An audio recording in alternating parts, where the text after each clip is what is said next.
Boa tarde, eu sou a Carolina Fulard. Eu sou a Camila Mosqueira. Pedro Falcão. Sou o Diego Fernandes. Sou o Eduardo Amaral. E hoje a gente vai discutir sobre políticas públicas.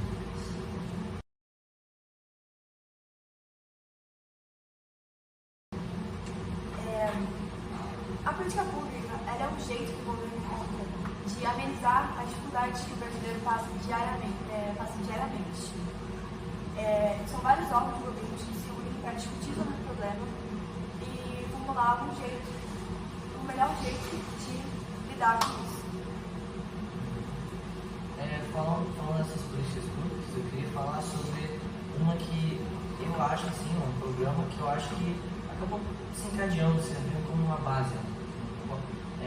Começo de tudo. No começo, assim, foi a Fome Zero, que foi feita no mandato do Luiz Inácio, em 2003, que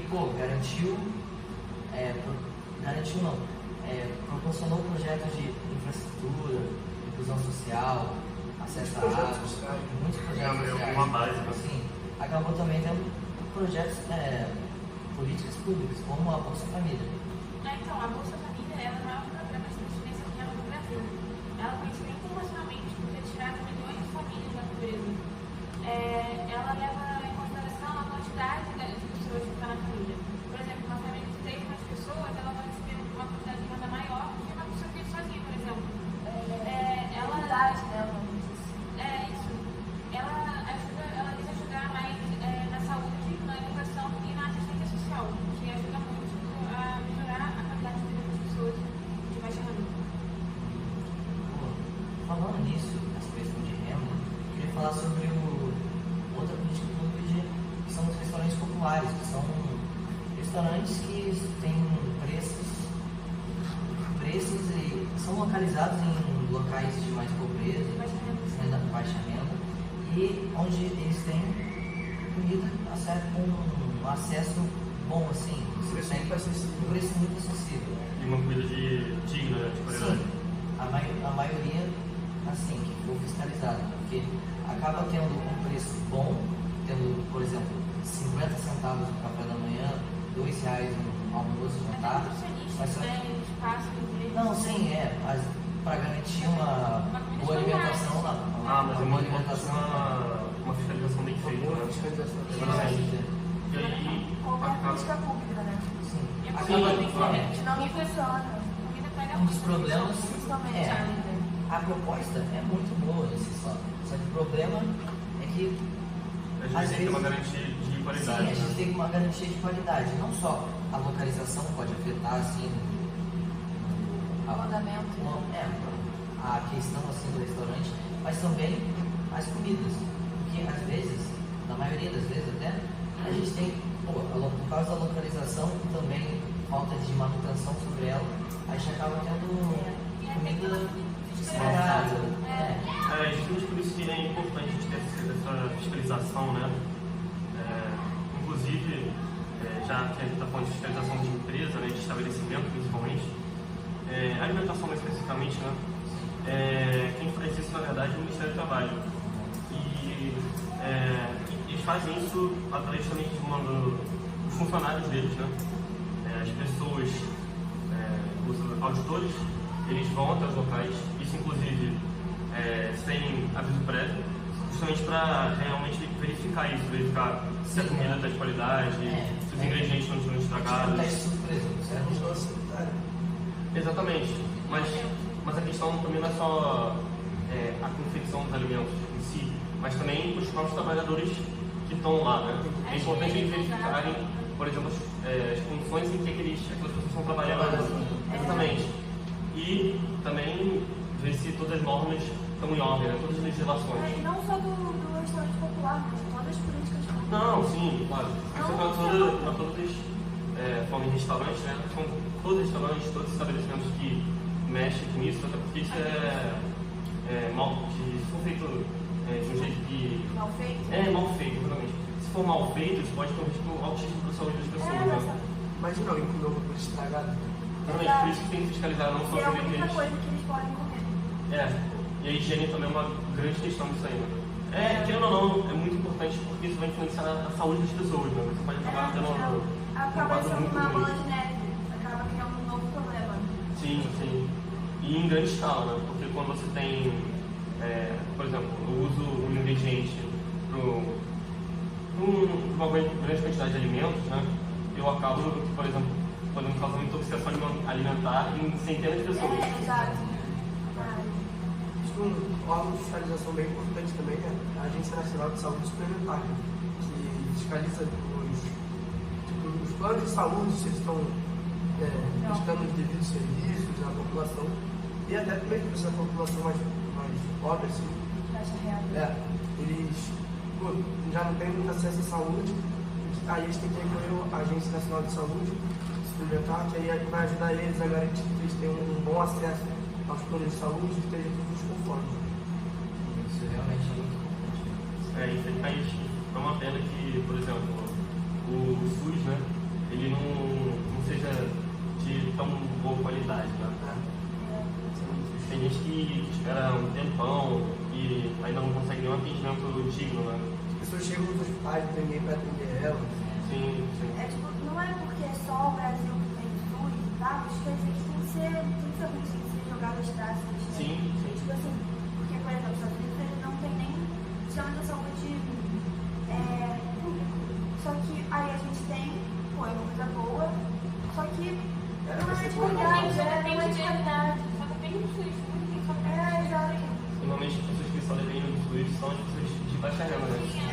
E para É, piorar, ainda são aquelas pessoas que, assim, estão expostas a... Mais vulneráveis. Mais vulneráveis. Tem, assim, normalmente eles vivem em locais com uma higiene mais precária, eles não têm acesso realmente... Eles Exatamente. Então, dependem muito do governo.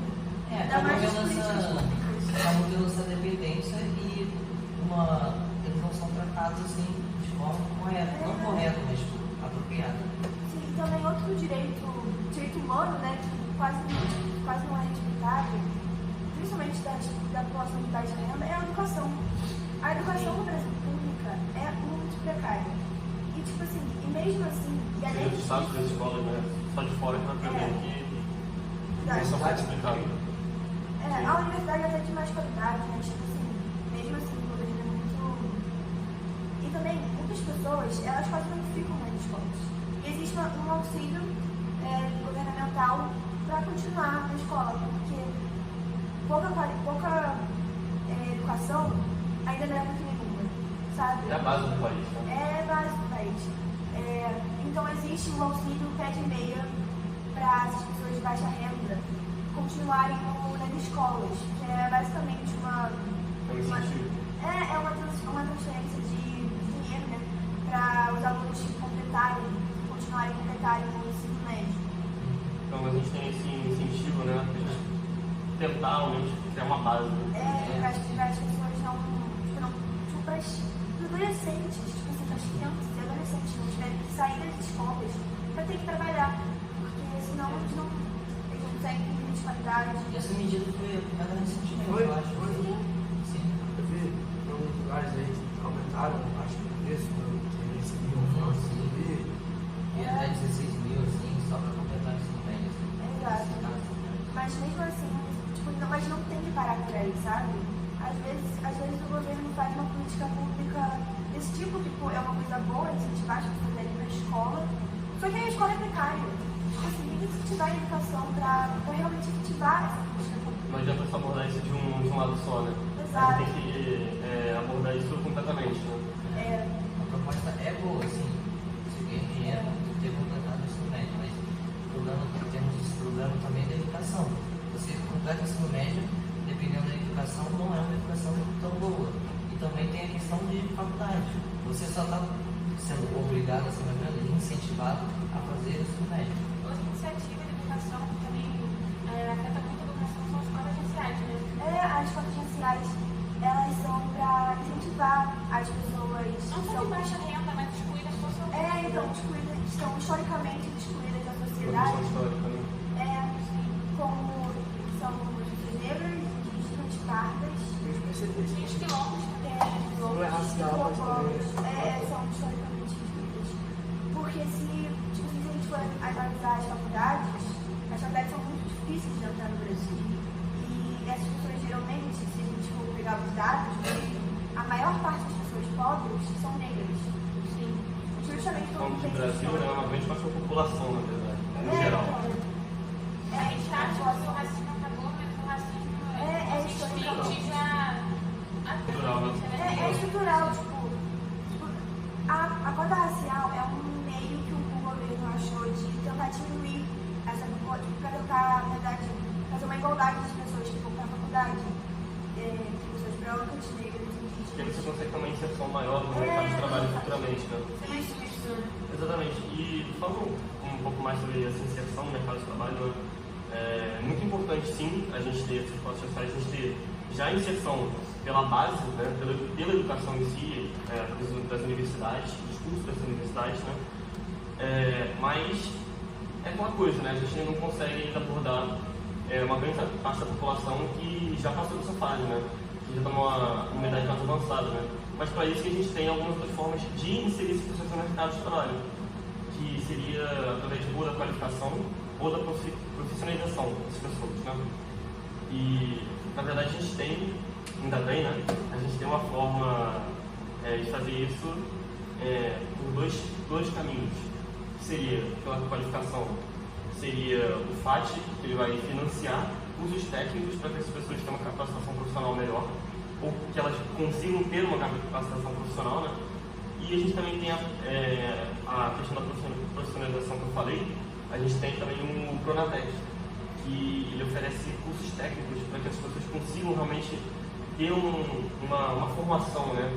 Para que as pessoas então consigam realmente ter alguma área para trabalhar.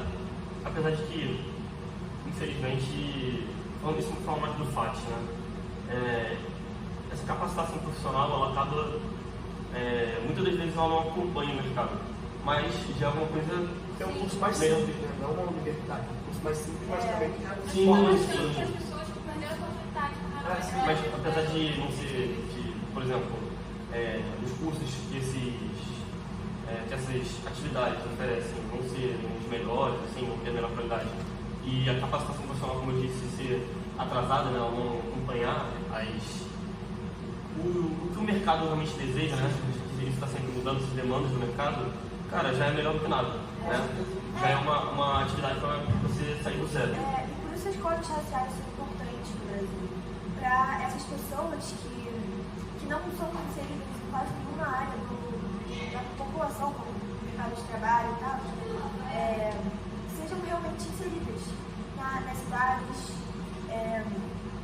E as cotas raciais, elas são fiscalizadas pelo Ministério da Educação. Só que, às vezes, é muito precário porque os auditores, que são as pessoas que realmente, que veem as autodeclarações das pessoas, são negras, com bolas, às vezes é muito sentido a fraude. Então, isso meio que... Essa questão da fraude é uma questão muito complicada, porque a gente entra numa questão de confiança, né? Que assim, a gente não é ingênuo o suficiente a acreditar que a gente vive numa utopia e que todo mundo vai fazer o certo, né? Mas, cara, assim, a gente tem que fazer a nossa parte, né? A gente tem que realmente pagar nossos impostos, evitar realmente ir contra o sistema nesse sentido, né? Porque a Receita Federal, que é quem fiscaliza isso, quem coordena essa questão, ela tenta, né? Ela recolhe os impostos, ela faz o papel dela na questão financeira da sociedade, mas ainda assim, então, não é especificamente você consegue, né? Mas é claro que não é um sistema perfeito, né? Você ainda assim consegue ter fraude, tem gente que consegue burlar esse sistema. Exatamente, sem sonegação de impostos, né? A gente tem até um órgão, eu não sei se é um órgão exatamente, mas o AF que trabalha nisso, né? Que ele fiscaliza, investiga lavagem de dinheiro, essas corrupções dentro do governo, não sei. Infelizmente, são muito presentes no governo. Essas atividades econômicas, assim, investiga tudo. Eu falei muito da sociedade, mas também a gente teria que contar, né, com a sinceridade de quem está trabalhando no órgão. O CNJ, que é o Conselho Nacional de Justiça, eles são também muito importantes nisso, porque eles são a ponte da população do governo. Por posso saber que tem alguém para recorrer. Principalmente o judiciário, que é o que investiga. Então, eles também têm que ser muito, muito presentes nos governos. Mas, cara, tudo isso é muito... tem a ver com a educação. A educação tem que melhorar. A educação é a base de tudo. O PSDB pode funcionar, pode continuar com as crianças nas escolas. A cota racial também pode funcionar, que vai inserir mais pessoas historicamente excluídas nas faculdades, mas não importa se não tiver uma educação Uma educação básica boa para formar você ser o estudante necessário que você precisa ser para a faculdade. O importante é educar a sociedade, né? As cotas raciais são só uma correção histórica. As pessoas negras, indígenas e quilombolas vão ser realmente inseridas no mercado de trabalho, na sociedade, quando elas tiverem uma boa qualidade de vida, uma boa qualidade de educação, uma boa qualidade de saúde. Que é o que todo mundo deve ter. Todo mundo deve ter, o direito humano. Por exemplo, a questão do lugar, Moradia. Por exemplo, Direito de moradia. Exato, tem uma iniciativa social que o nome é Minha Casa Minha Vida. Ela é uma iniciativa habitacional que o governo federal ele dá para as famílias de baixa renda. Ele dá casa, ele tira milhares de famílias que estão sem casa, moram na rua. Muitas vezes essas pessoas também pegam doenças, podem até morrer. Muita questão de saúde, né? Sim. E uma curiosidade é que as famílias que participam da nossa família, a moradia ela é sempre gratuita. Gratuita? Sim, para quem participa da nossa família. Até porque muita gente desempregada não conseguiria não ter o sustento, né?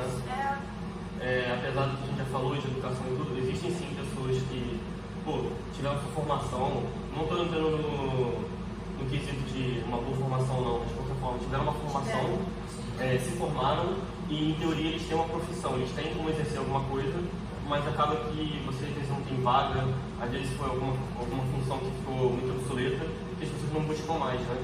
Às vezes o salário não é dignos também. Sim. Aí não tem como Não acompanham as demandas do que a gente realmente precisa, né?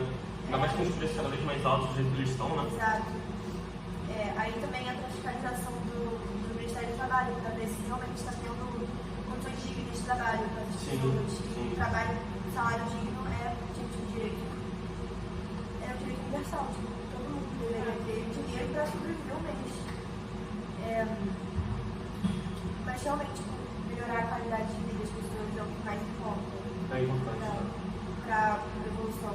Todas essas políticas públicas, acho que de começo são para isso, né? Para poder ter melhor acesso a bem geral. Cada uma em seu respectivo na sua área, né? área, mas todos com o objetivo de melhorar. E acaba que a gente melhorando isso, por exemplo, se a gente tirar a pessoa da rua, se a gente realmente der uma vida digna para as pessoas, isso pode acabar melhorando o quadro geral do país, né?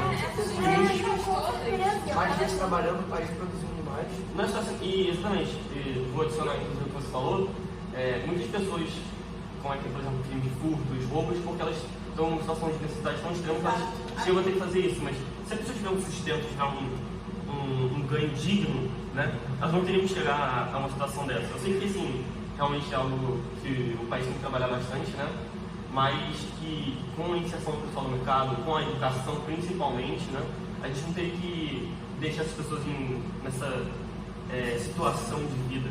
Bom, eu sou Carolina Flores. Eu sou Camila Mosqueira. Sou Pedro Falcão. Sou Diego Fernandes. Eduardo Amaral. E esse foi o nosso podcast sobre política e cidadania.